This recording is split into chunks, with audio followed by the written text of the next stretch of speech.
Part 1. You will hear Kevin Brown asking for information about renting an apartment through an agency. First, you have some time to look at questions 1 to 5.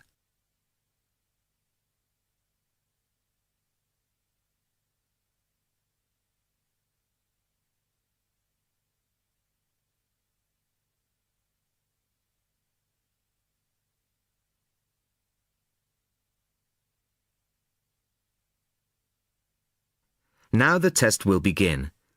You should answer the questions as you listen, as you will not hear the recording a second time. Listen carefully to the first part of the conversation and answer questions 1 to 5. Good afternoon. How can I help you? Hello, my name's Kevin Brown. I saw your advertisement in today's local paper, apartments to let in all areas of the city. Yes, Mr. Brown. We currently have several properties available. What part of the city were you thinking of? Well, city centre ideally. OK. And what price range are you interested in? I don't really know. What have you got? Well, prices start at £400 a month, going up to £1,000 a month. OK. And what's the difference? What does the price depend on? Well, the number of bedrooms mainly. The cheaper apartments have 1 bedroom, while the most expensive have 3 or 4 bedrooms. OK. 2 bedrooms would be nice. So I'll say 2 bedrooms up to £600 a month. Do you have anything like that? Right, sir. We have... just give me a moment, please. We have 2 properties that might interest you. One is in North Street. It's a very nice apartment, but it's £750 a month. But that includes a private parking space. £750. That's a bit higher than I'd like to go, really. Do you have anything less expensive? Yes.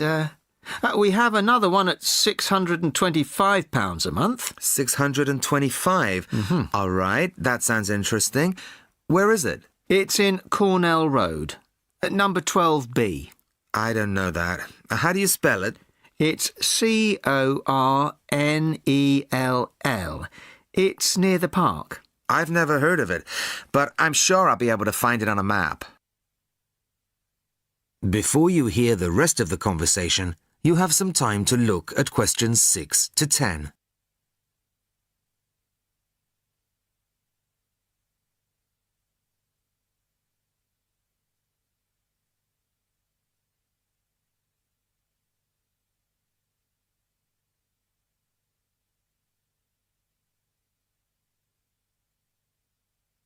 Now listen and answer questions 6 to 10. So, would you like to see the apartment, sir? Yes, I would. I'd like to rent somewhere fairly soon. Would tomorrow be possible? Sorry, I'm afraid nobody is available all day tomorrow. It's quite a busy time of year for us. I see. But if you're free later today, you could see it at 5:15. Sure, no problem. I could manage that. OK. So that'll be 5:15 with my colleague Jason. He'll meet you at the apartment. That's fine. And one more thing. What do I need to provide to rent an apartment with you? What documents, that kind of thing? Yes, of course. Do you have a job? Yes, I work in a travel agency. Well, a reference letter from your employer, saying you work for them, and a deposit, which is 1 month's rent plus a fee of £60. What's that for? It's an administration fee to cover the cost of preparing the contract. OK. And one last thing. When would this apartment be available? It's empty now, so you could move in as soon as the contract was signed. That's great. Thanks very much indeed. Bye. Goodbye, Mr. Brown.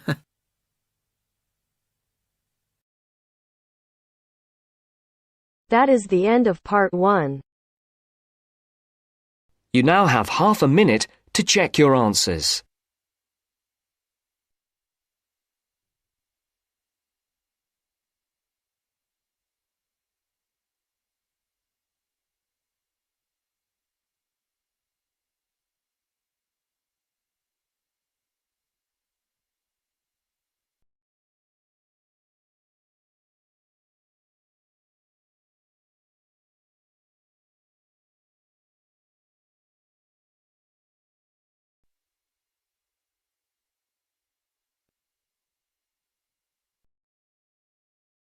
Now turns to Part 2. Part 2. You'll hear two teachers discussing a school trip. First, you have some time to look at questions 11 to 16.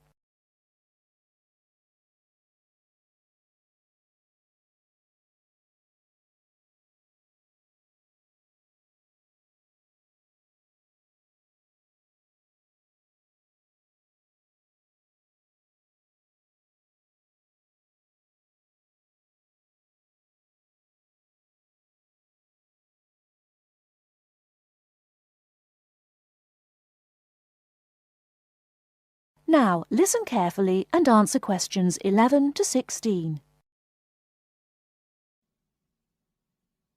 Oh, there you are, Paul. Do you have a few minutes? Can we think about this year's school trip? Hi, Jean. Yes, of course. Have you got any ideas? I've been looking through some information, and I've brought a few leaflets with me. Here you are. Okay, thanks. Just remind me when the trip is. Next Friday. We'll be leaving at 9 and be back here at around 4, so we've probably got time to visit a couple of places. Let's see. What leaflet have you got there? Central Gardens. Looks like a nice place. It's open from 9 until 6, so we could go there anytime we wanted, really. What about there in the morning and then somewhere else in the afternoon? Farmers Market would be an option first as well, at least until they close at 1. Or we could try Grey Castle. That should be possible in the morning or in the afternoon. Oh, hang on. That's at the weekend. The last admission is at noon on weekdays. Greenhall says the same thing. Queen's Park opens at 8, so we could go there first. Or, according to these times, we could go there on the way back to school, because they don't close the gates until sunset during the week. Okay, that gives us a few options. We went to Queen's Park a couple of years ago, didn't we? I seem to remember that the pupils really enjoyed it. It'd be nice to go somewhere new as well. I've seen groups from other schools going around Grey Castle. So have I. But then again, maybe we should play it safe and go to Green Hall. At least we've got experience of taking classes round there. Farmers Market is popular with other schools, though, so it must be interesting. It'd be good to go somewhere where someone can show the pupils around, explain things to them.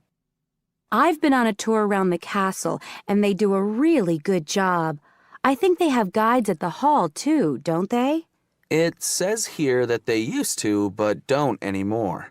You can get shown round Central Gardens, though.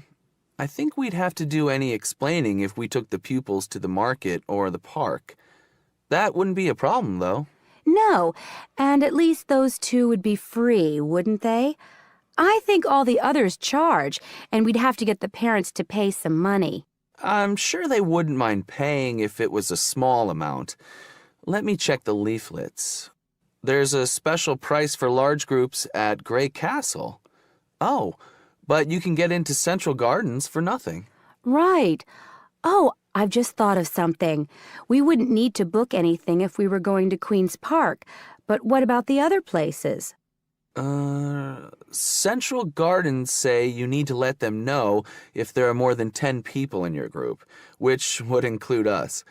The same at Grey Castle. Farmers Market says you can just turn up, and so does Green Hall. Right.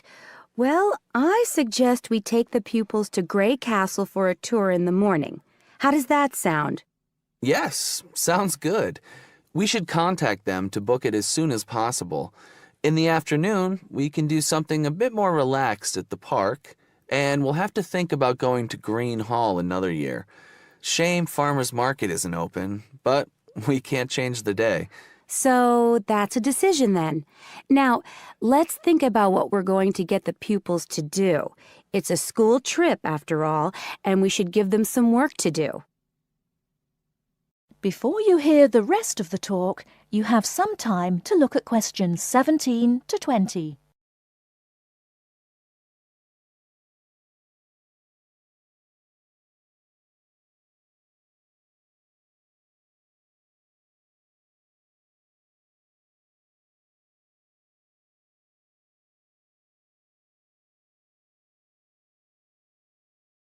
Now listen and answer questions 17 to 20.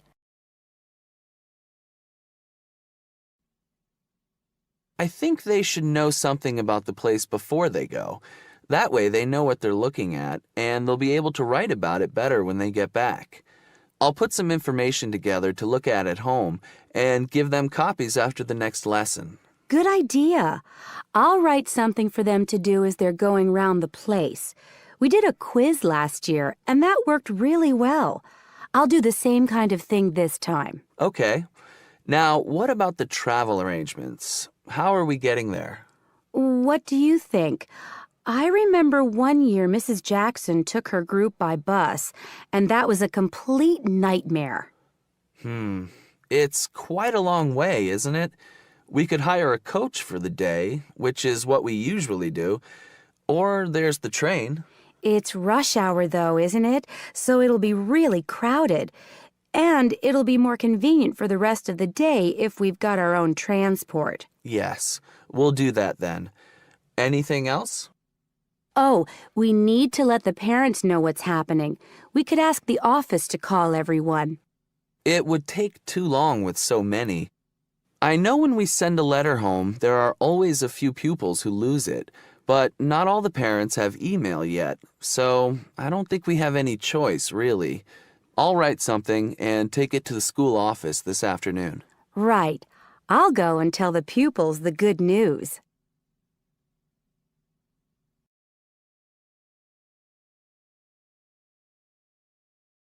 That is the end of part 2. You now have half a minute to check your answers.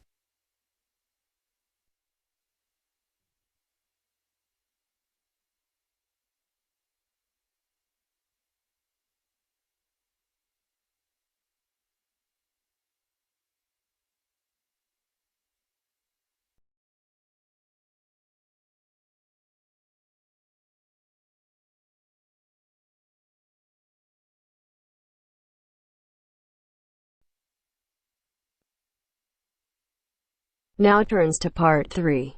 Part 3. You are going to hear a conversation on rivers.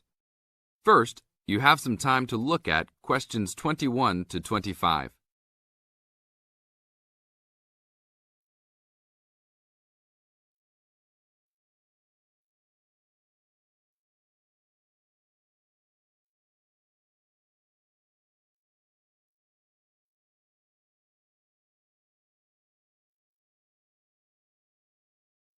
Now listen to the tape and answer the questions.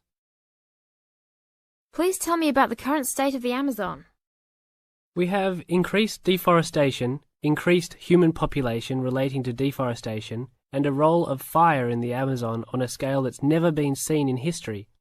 At the same time, you can see progress in trying to counter that negative trend. How do you see this? We see this in the creation of national parks and indigenous areas, and efforts to fund sustainable development activities for locals. We see both good and the bad, and it's going to be a race to finish. I understand that you started the Minimum Critical Size of Ecosystems project. Could you tell me about it? A number of years ago, it became apparent that those practicing conservationists didn't have the scientific information available to properly design a conservation area. They didn't know how big it had to be, right? People were learning that as forests fragment, the fragments begin to shed species after they become isolated, so they end up becoming poor examples of what they had been. This relates to the size of the fragment. Do people still study this? Yes, there is a rich subfield of conservation biology that looks at the efforts of fragmentation. One of the consequences is a general policy response to set up protected areas that are fairly large, something on the order of 1,000 square kilometres.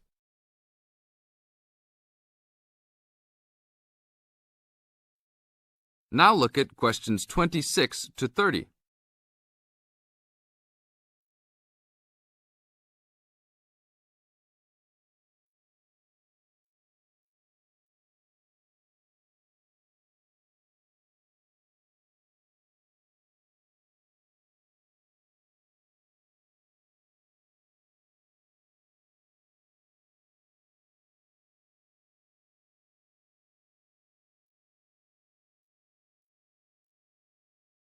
As the talk continues, answer questions 26 to 30.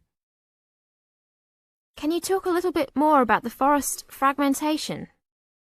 As habitats are destroyed, they are accompanied by habitat fragmentation. So when 50% of a forest is lost, the remaining 50% being is not one large block, but smaller pieces, which makes the conservation problem even worse than saying that 50% has been lost. And this affects not just forest, but species diversity, correct? In terms of species loss, we can't give you precise numbers about how many species are lost because of these fragmented landscapes, but we're beginning to get close to where we can make that estimation. And so one of the policy responses to all of this, beyond just trying to create large protected areas, is to try and reconnect the fragments. You've been active in many projects studying the Amazon region over the years. Can you tell us about that process of understanding the Amazon? When people first started looking at conservation priorities, there was not much information about the geography of plant and animal species. One of the first clues was an analysis done in 1969. This looked at bird species and found geographic clusters of species which occurred nowhere else. And those are priority areas for conservation. Was this when people began prioritizing refuges? Yes, it was the first time that someone looked basin-wide at priorities, giving priority to so-called refugean areas. Was this when the new trend to use geographic information systems, or a GIS, started? That was in 1990 after we worked out a whole set of biological and conservational priorities and produced a big map using GIS. What are some of the things that GIS does? Well, there are several advantages of using a geographic information system. First, you can continually update the system so that it's now a constantly changing picture. You can actually watch changes. Then you can include large amounts of data, including information about the vectors of development. Roads, railroads, pipelines, hydroelectric projects, etc. And finally, because it is accessible on the internet, it makes this information available to anyone who's interested. That is the end of part 3. You now have half a minute to check your answers.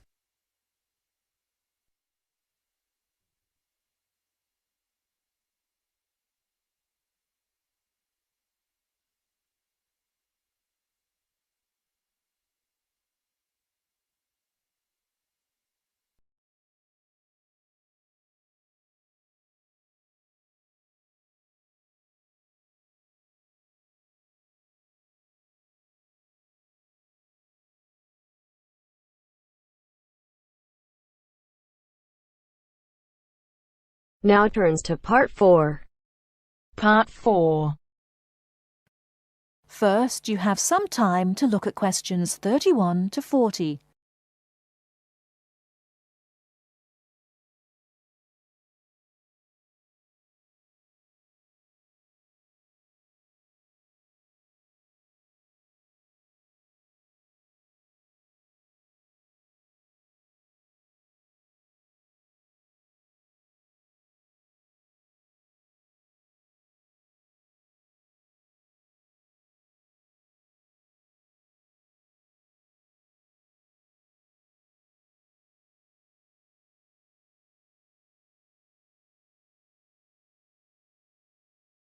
Now, listen carefully and answer questions 31 to 40.